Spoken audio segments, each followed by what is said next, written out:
kekhawatiran uh, bukan hanya di kalangan pimpinan, bukan hanya kalangan akar umbi keadilan, malah rakyat biasa yang mungkin terpalit sekiranya berlaku pengkhianatan sekali lagi.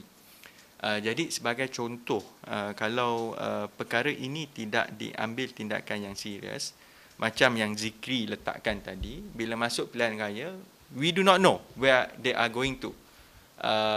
Walaupun dalam keadaan sekarang mungkin mereka tidak keluar dan sebagainya, tetapi the blurry line between ruang memberi maaf, tadi saya sebut ada ruang untuk mereka yang betul-betul menyesali apa yang berlaku, tetapi kerisauan yang saya hadapi sebab mereka tidak mahu tinggalkan parti sebab ada kepentingan yang lain, sama ada mahu kekal berjawatan ataupun mahu kekal dari segi pengaruh yang mana boleh disalahgunakan untuk kepentingan peribadi lah.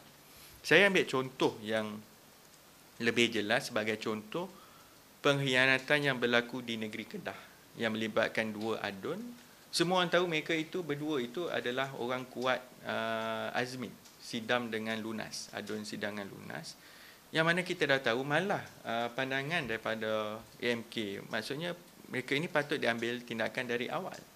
Tapi ialah pertimbangan itu menjadi sukar sebab kalau diambil tindakan maka runtuhnya kerajaan di Kedah. Tetapi tidak ambil tindakan, mereka akan terus serang dari dalam. Cuma apabila kepentingan di luar itu lebih tinggi untuk mereka, akhirnya mereka sendiri membuat keputusan untuk tinggalkan keadilan itu dalam keadaan perbuatan itu ialah mungkin nampak meruntuhkan kerajaan negeri Kedah. Tapi saya yakin mereka yang buat tinggalkan sama ada secara sidang media sebelum sesuatu perkara itu berlaku hanya untuk memancing habuan yang lebih besar, dengan harapan kalau terbentuknya kerajaan baru mereka juga diberi peluang ataupun ruang untuk terus berperanan ataupun mendapat ganjaran lah. Jadi dari segi parti sekarang ini, saya ialah untuk Pakatan Harapan, realitinya sehingga kita tidak tahu berapa lama Datuk Seri Mukris, Yang Amat Berhormat Datuk Seri Mukris mampu mempertahankan jawatan Menteri Besar di Kedah. Tapi kita tahu dari segi angka di luar itu nampak telah ke Perikatan Nasional. Jadi kalau kita tidak masukkan isu negeri Kedah, Pakatan Harapan masih sebenarnya ada kekuatan di 3 buah negeri, Pulau Pinang, Selangor dan juga Negeri Sembilan. Jadi yang ini sebenarnya Pakatan Harapan perlu memberi fokus yang lebih, dan bagi saya jangan beri ruang antara soal blurry line yang sangat tidak jelas antara memaafkan dan juga mereka sekadar nak terus mengaut kepentingan, dan parti sebenarnya kena lihat bukan hanya dari sudut apa yang berlaku sebulan dua ini, tapi kena lihat juga dari segi serangan ataupun pandangan mereka itu terhadap parti maupun Datuk Seri Anwar sebelum ini. Jadi bagi saya parti perlu lebih tegas.